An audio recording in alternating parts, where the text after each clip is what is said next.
The champagne flute trembled in my hand as my brother Marcus launched into his third monologue of the evening. Christmas Eve at our parents' house in Pasadena, and he'd turned the living room into his personal stage.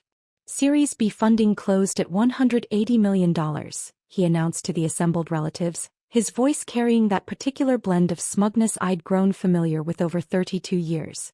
CloudReach is the fastest-growing cloud infrastructure company in North America. Forbes called us the next Amazon Web Services. Aunt Linda clapped politely. Uncle Robert raised his beer in salute. Mom practically glowed with pride, her hand resting on Marcus's shoulder like he'd just won the Nobel Prize. "And what's your role there, sweetie?" Aunt Linda asked, leaning forward with genuine interest. "Senior Product Manager," Marcus said, straightening his designer tie. "I oversee the entire roadmap for our enterprise solutions. The CEO values my input on everything. He actually texted me on Christmas Eve about Q1 strategy." He pulled out his phone as evidence, waving it like a trophy. Dad nodded approvingly from his armchair. "Marcus has real stability now. Benefits, stock options, the whole package. He's set for life when they go public." The implication hung in the air like smoke. Unlike me.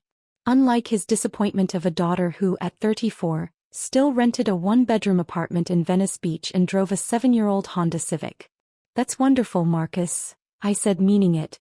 I was genuinely happy for him even if he was being insufferable about it. He turned to me then, his expression shifting to something that looked almost like pity. "So, Sarah, what are you up to these days? Still doing, what was it? Consulting?" The room went quiet. Everyone knew this script. This was the part where Marcus established the hierarchy, where I was gently reminded of my place in the family pecking order. "Yes," I said simply. "Still consulting." "What kind of consulting?" Aunt Linda asked. She'd always been kind to me, one of the few relatives who didn't treat my career like a shameful secret. I took a sip of champagne, buying time. "Financial consulting. I work with startups, mostly helping them with growth strategy, that kind of thing." Marcus snorted. "Startups. God, that's a rough space right now. The funding environment is brutal. Half of them won't survive the next 12 months. He shook his head with exaggerated sympathy. "You must see a lot of failures." "Some," I admitted. "Well, at least you're trying," Mom said, her tone suggesting I was a child learning to ride a bike rather than a woman with an MBA from Stanford and a decade of experience. "Maybe Marcus could put in a good word for you at CloudReach. They must need consultants." The offer landed like a slap, even though she'd meant it kindly. My 32-year-old brother recommending me for a job. As if I needed his charity. "That's okay," I said, keeping my voice level. "I'm happy where I am." Marcus raised an eyebrow. "Really? Because I heard the consulting market is pretty saturated. What are you pulling in annually? If you don't mind me asking." I did mind. But the whole family was watching now, waiting for my answer. Waiting to quantify exactly how much of a disappointment I was compared to Golden Boy Marcus and his stock options. "I do all right," I said. "Come on, ballpark it." Marcus leaned back, enjoying this. "6 figures? Low 6 figures." My phone buzzed in my purse. I ignored it. "Marcus, that's not appropriate," Aunt Linda said gently. "What? We're family. Sarah knows I'm just trying to help. I mean, if she's struggling, maybe Dad could." He trailed off, letting the implication finish the sentence. Maybe Dad could help me out financially. Maybe they could all pitch in for poor Sarah who couldn't get her life together. The phone buzzed again. Then again. "Excuse me," I said, standing. "I need to take this." I walked out to the backyard, the cool December air a relief after the suffocating living room. My phone showed 3 missed calls from James Chin, CEO of CloudReach. And 2 texts. James Chin. "Sarah, emergency. Board is pushing for March IPO. Need to discuss acceleration timeline. Can we meet December 26th? James Chin. Also, your brother works here? Marcus Mitchell. Just found out. Small world. See you January 9th for quarterly review." I stared at the messages for a long moment, then typed back. "January 9th works. See you then."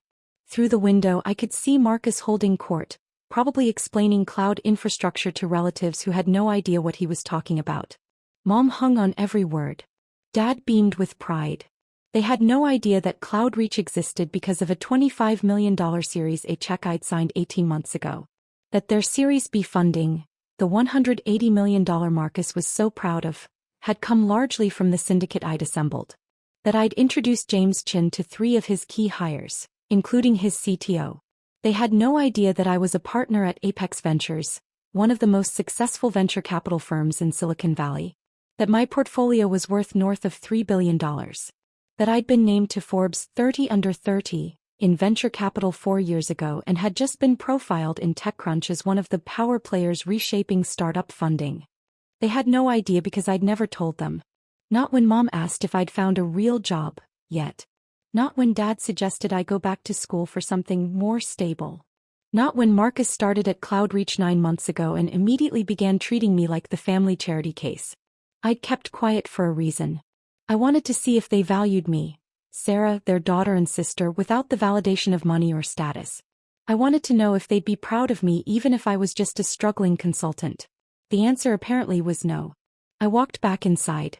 Marcus was showing Uncle Robert something on his phone, probably his employee dashboard or stock option agreement. "Everything okay?" Mom asked. "Fine," I said. "Just work stuff." "On Christmas Eve?" Marcus laughed. "What kind of consulting emergency could there be?" I smiled. "Just a client checking in." "Well, hopefully they're paying you overtime," Dad joked. The rest of the evening crawled by. More stories about CloudReach. More pointed questions about my life that I deflected with practiced ease. More pitying looks from Mom and encouragement to hang in there. At 10 o'clock I made my excuses and left. As I drove back to Venice Beach my phone rang. James Chin again. "Sarah, sorry to bother you on Christmas Eve," he said when I answered. "I know we're meeting on the 9th, but I wanted to give you a heads up. The board wants to accelerate everything. IPO by March, which means we need to finalize the S1, get the roadshow scheduled, the whole 9 yards." "That's ambitious," I said. "It's insane," he admitted. "But the market conditions are perfect and frankly we need the capital to scale. Your initial thesis about enterprise adoption was dead on. We're at 340% year-over-year growth. Congratulations, James. You've built something special." "We've built something special," he corrected. "None of this happens without Apex's support. Without your support. You took a chance on us when everyone else was funding AI companies." I smiled in the darkness of my car. "I liked your vision. Still do. The team is excited to meet you properly on the 9th. I know we've done most of our check-ins remotely, but having you come to the office will be huge for morale. Also, funny story, I just found out your brother works here." My stomach tightened. "Yeah, small world. Marcus Mitchell, right? Senior PM on the enterprise team. Good guy, sharp thinker. Does he know you're with Apex?" "We don't really talk about work," I said carefully. "Well, he's about to find out. I'm doing an all-hands before our meeting to announce your visit. We're trying to build more transparency around our investors, show the team who's backing us. Is that okay?" I thought about Marcus's face earlier that evening. The casual condescension. The pity. Mom's suggestion that he could get me a job. "That's fine," I said. "Great. See you January 9th at 10 a.m. And Sarah? Thank you for everything." The next 2 weeks passed in a blur. I spent Christmas Day alone in my apartment working on due diligence for a new AI startup. I had coffee with 2 founders on the 27th. I reviewed term sheets. I attended a partner meeting at Apex's Sand Hill Road office, where we discussed our Q1 investment strategy. My family didn't call. Not surprising. Christmas was Marcus's show now. I was just a supporting character in his success story. On January 8th, I got my hair done and picked up the Armani suit I'd had tailored. Black, perfectly cut with a silk blouse the color of money. I packed my briefcase with the CloudReach files. Every email, every board memo, every funding round document. That evening Marcus called. "Hey Sarah," he said, his voice oddly tight. "You busy tomorrow?" "I have some meetings." "Why?" "There's this big thing at work. Our lead investor is visiting. CEO is making a huge deal about it. We're all required to attend this all-hands meeting at 9:30. "Sounds important," I said neutrally. "Yeah, I guess. Honestly, it's probably just some rich asshole who wants to feel important. VCs are the worst. They throw money around and act like they built the company themselves." I bit my tongue. "Is that right?" "Oh yeah. James worships these people, but between you and me, we'd be just as successful without them. Maybe more successful. VCs always want control, want to meddle in product decisions they don't understand. I said. Anyway, I was calling because, look, I know Christmas was kind of rough. Dad mentioned you seemed quiet. I just wanted to say if you need anything, I'm here. If you're struggling with money or whatever, I could probably spot you a loan. The stock options are going to be worth millions when we IPO. The kindness in his voice was genuine, which somehow made it worse. I appreciate that, Marcus. But I'm fine. You sure? Because Mom's worried. She thinks you're too proud to ask for help. Tell Mom I'm okay, I said. Really? All right. But the offer stands. Oh, and if you ever want to pivot into tech, I could introduce you to our HR people. We're always hiring consultants for project work. Wouldn't be a permanent role, but it would get your foot in the door. I closed my eyes. Thanks, Marcus. Good luck with your meeting tomorrow. Yeah, should be interesting. Maybe I'll actually get to meet the person who signs our paychecks. He laughed. Talk soon. January 9th arrived cold and clear. I drove to CloudReach's headquarters in Palo Alto, a sleek glass building in a tech park off the 101. The parking lot was full of Teslas and BMWs, startup money on display. I sat in my car for a moment, checking my reflection in the mirror. The woman looking back at me was polished, professional, powerful. Not the struggling consultant my family pitied. Not the disappointment they'd written off. Sarah Mitchell, partner at Apex Ventures. Early-stage investor in 17 companies. Board member at 5. Net worth north of 40 million, mostly in carried interest and portfolio equity. I grabbed my briefcase and walked inside. The receptionist smiled brightly. Good morning. How can I help you? Sarah Mitchell from Apex Ventures. I have a 10 o'clock with James Chin. Her eyes widened slightly. Of course, Ms. Mitchell. Mr. Chin mentioned you'd be arriving. He's just finishing the all-hands meeting now. Would you like to wait in the conference room, or would you prefer to join them? I checked my watch. 9:45. I'll join them. Wonderful. The meeting is in the main hall, second floor. I'll escort you. We took the elevator up. Through the glass walls I could see the open-plan office, standing desks, collaboration spaces, the casual chaos of a growing startup. Young people in hoodies and expensive sneakers, the uniform of tech success. The receptionist led me to double doors. Inside I could hear James's voice over a microphone. And that's why transparency around our cap table matters. You all deserve to know who believes in this company, who's backing our vision. So before we dive into Q1 goals, I want to introduce someone very special. The receptionist opened the door quietly. The room was packed, at least 200 people, standing room only. James stood on a small stage at the front, a presentation screen behind him showing the CloudReach logo. Our lead investor joined us at Series A when we were just 15 people in a WeWork, James continued. When other VCs said cloud infrastructure was too crowded, too competitive, one firm saw our potential. Apex Ventures led our Series A with 25 million. They assembled our Series B syndicate. And they've been our strongest advisor through every pivot, every challenge, every victory. I scanned the crowd looking for Marcus. Found him standing near the left side, arms crossed, looking mildly bored. The partner who championed CloudReach has one of the best track records in venture capital, James said. Portfolio companies worth over $3 billion in aggregate. Board member at companies you all use every day. And more importantly, someone who genuinely believes in what we're building here. Marcus shifted his weight, checking his phone. Probably texting Mom about how boring this was. So please join me in welcoming Sarah Mitchell from Apex Ventures. I walked down the center aisle. The room erupted in applause. Polite, professional, the sound of 200 people doing what they're told. But I watched faces turn, watched the recognition ripple through the crowd. Watched Marcus's head snap up. Our eyes met across the room. I saw the confusion first. What was I doing here? Then the recognition of my name. Then the impossible math starting to click into place. James stepped down from the stage, hand extended, beaming. Sarah. Thank you so much for coming. Everyone, this is the woman who made CloudReach possible. I shook his hand, smiled at the crowd. Thank you, James. It's wonderful to finally see the team in person. Let me give you proper introductions, James said, leading me toward the stage. Sarah, this is the product team led by Kevin Walsh. Engineering over here led by our CTO Priya Sharma. You two have met, of course. Priya waved, grinning. We'd had dinner 3 times in the past year, discussing CloudReach's technical roadmap. Sales and marketing, James continued, gesturing to the right side of the room. And product management, including Marcus Mitchell, one of our rising stars. Every head in the room turned to look at Marcus. He stood frozen, face pale, phone still in his hand. Marcus and I actually know each other, I said, my voice carrying across the silent room. He's my brother. The reaction was immediate.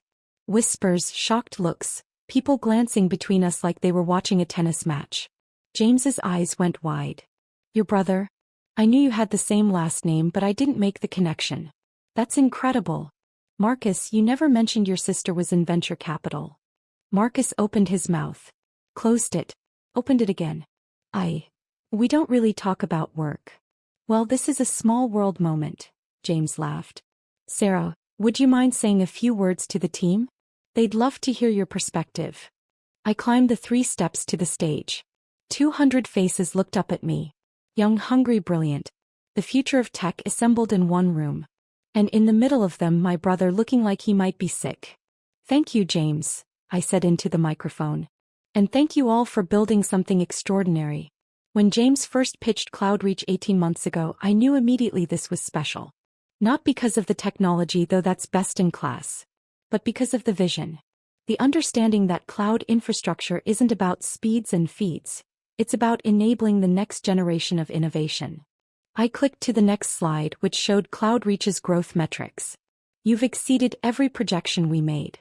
Revenue is up 340% year over year. Customer retention is at 98%. You've gone from 15 employees to over 200. You've built something that will define the industry for the next decade. More applause. I let it die down before continuing. At Apex, we invest in people, not just products. We back founders who have the courage to see what others miss. And we partner with teams who have the discipline to execute. CloudReach has both. That's why we led your series. That's why we assembled your Series B syndicate. And that's why we'll continue to support you through the IPO and beyond. I paused, looking directly at Marcus. Some people think venture capital is about throwing money around. But it's not. It's about belief.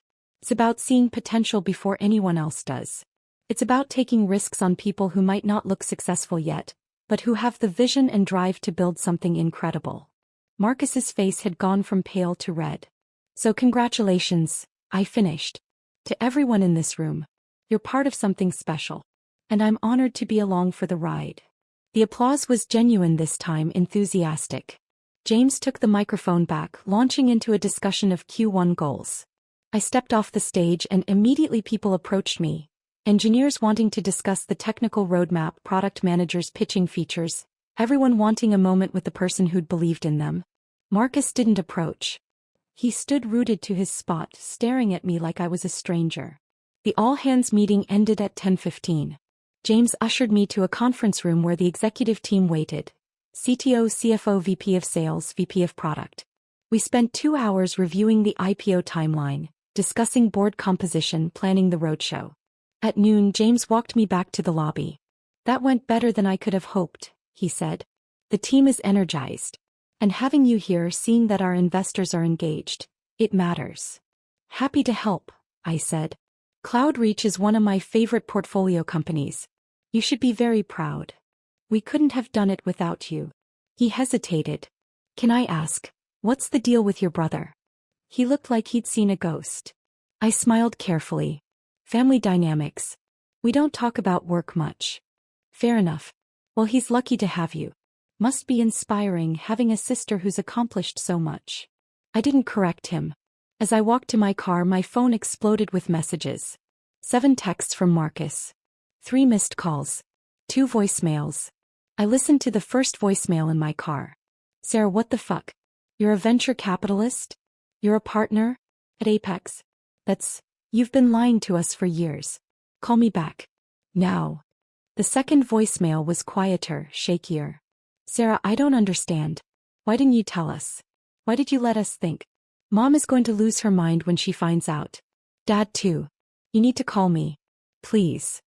I deleted both voicemails and drove back to Venice Beach. That evening, the family group chat erupted. Marcus, everyone needs to hear this. Sarah isn't a consultant. She's a venture capitalist.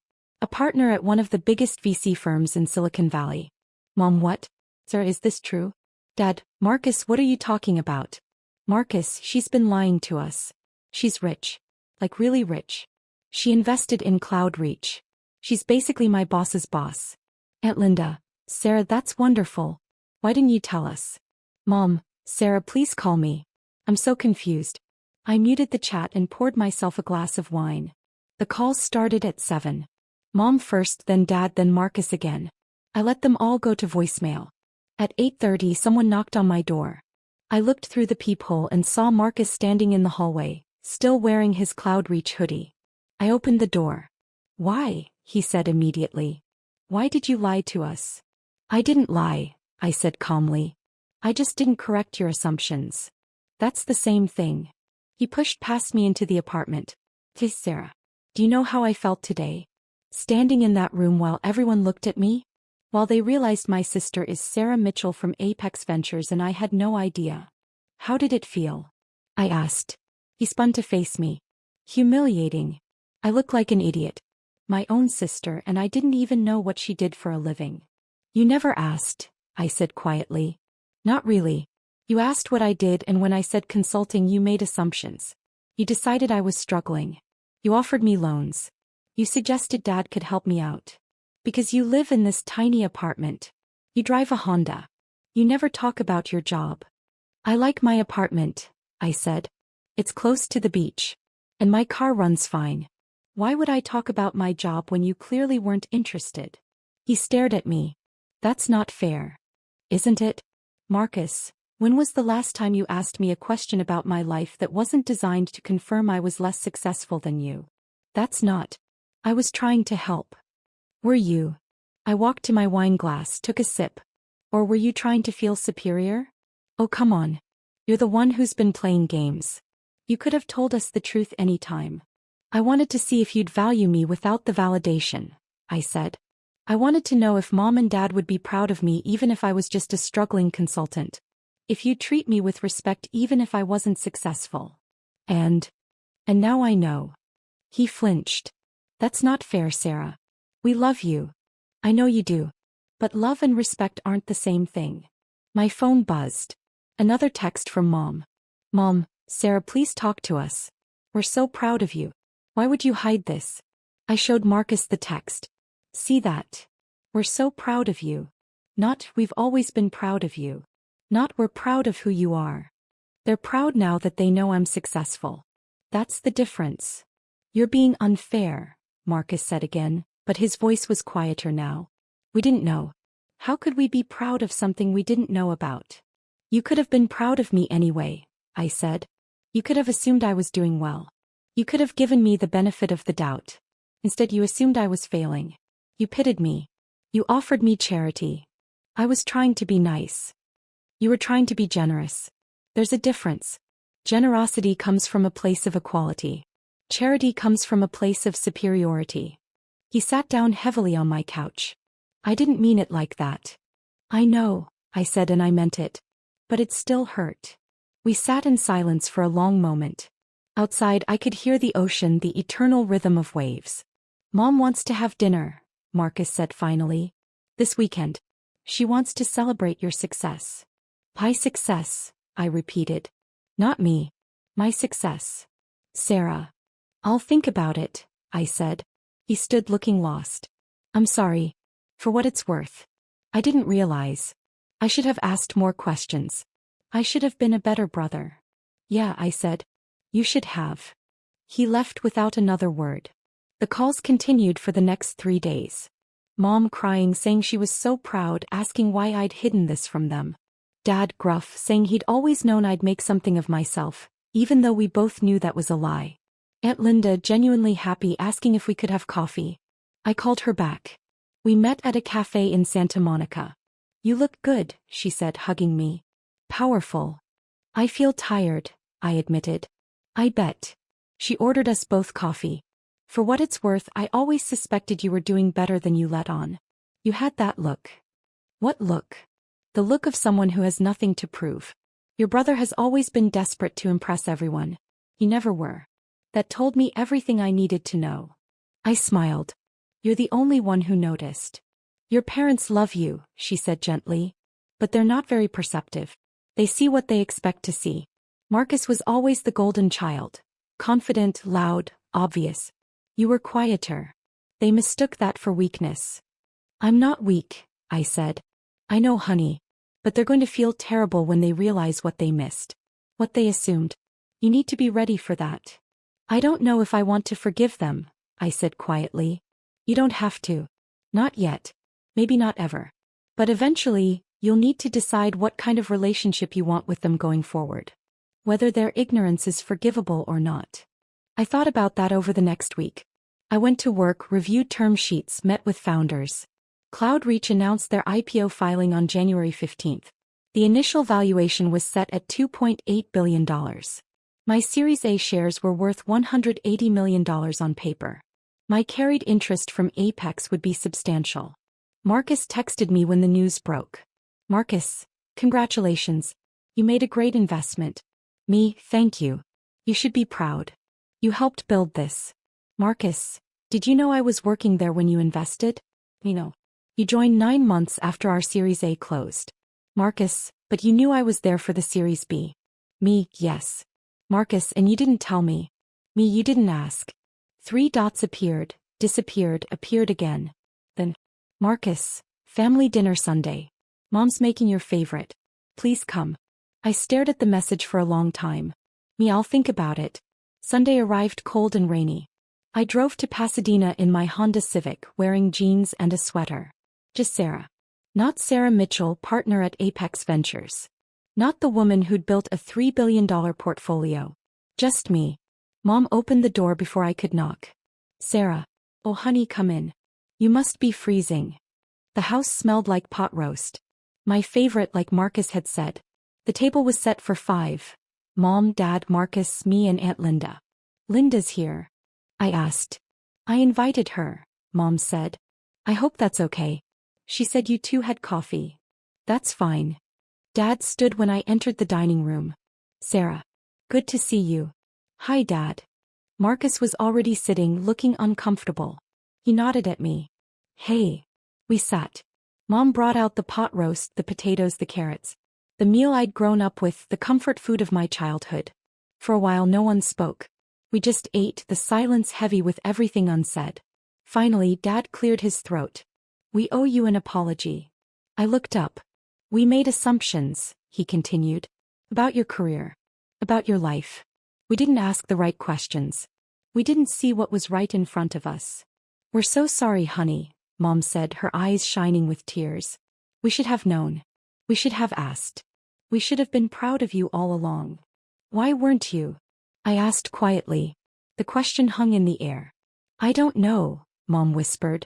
I think we saw what we expected to see. Marcus was always so confident, so sure of himself. You were quieter. We mistook that for uncertainty. I was never uncertain, I said. I was just private. I know that now, Dad said. And I'm sorry. We failed you as parents. We made you feel like you had to hide your success from us. You did, I said. Every time I came to a family gathering, you compared me to Marcus. You asked when I'd get a real job. You offered me money. You pitted me. Marcus flinched. I wanted you to value me for who I am, I continued. Not for what I've accomplished. I wanted to know if you'd love me even if I was struggling. Even if I wasn't as successful as Marcus. We do love you, Mom said. We always have. But you didn't respect me, I said.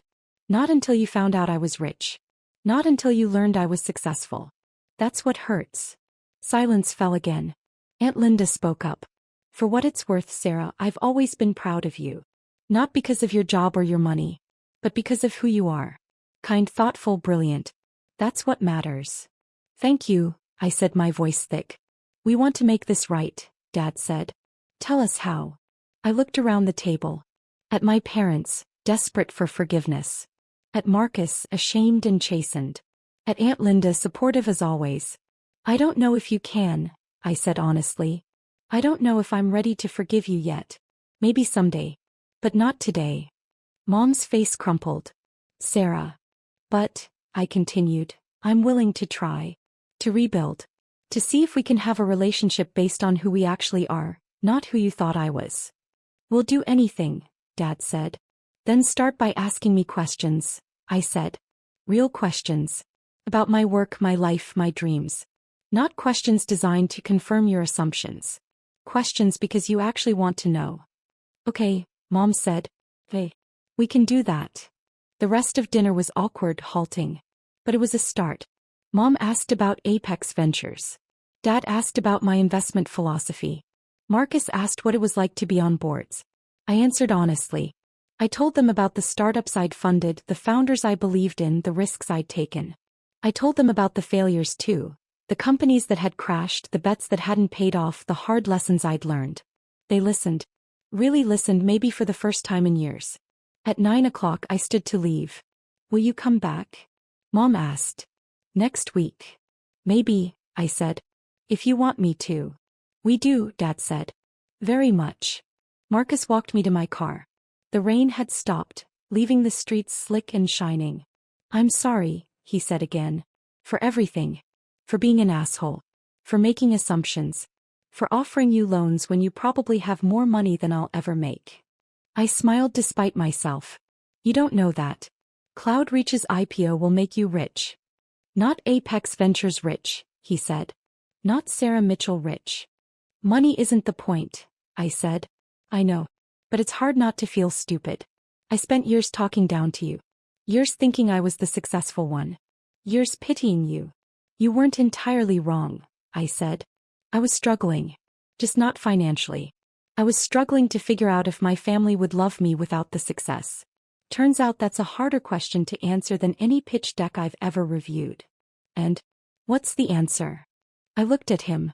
My little brother who'd grown into a man I barely recognized. Who'd been insufferable and condescending and kind all at once. I'm still figuring it out, I said. I drove home through the empty streets, the city lights reflecting off wet pavement. My phone buzzed with a text from James Chin. James. Board approved the IPO timeline. Roadshow starts in February. Thank you for believing in us when no one else would. I smiled and typed back. Thank you for building something worth believing in. The Cloudreach IPO happened on March 12th. The stock opened at $42 and closed at $68. The company was valued at $3.9 billion. My Series A investment was now worth $247 million on paper. I didn't go to the opening bell ceremony. I watched from my office at Apex, surrounded by my partners, celebrating another successful exit. Marcus called that evening.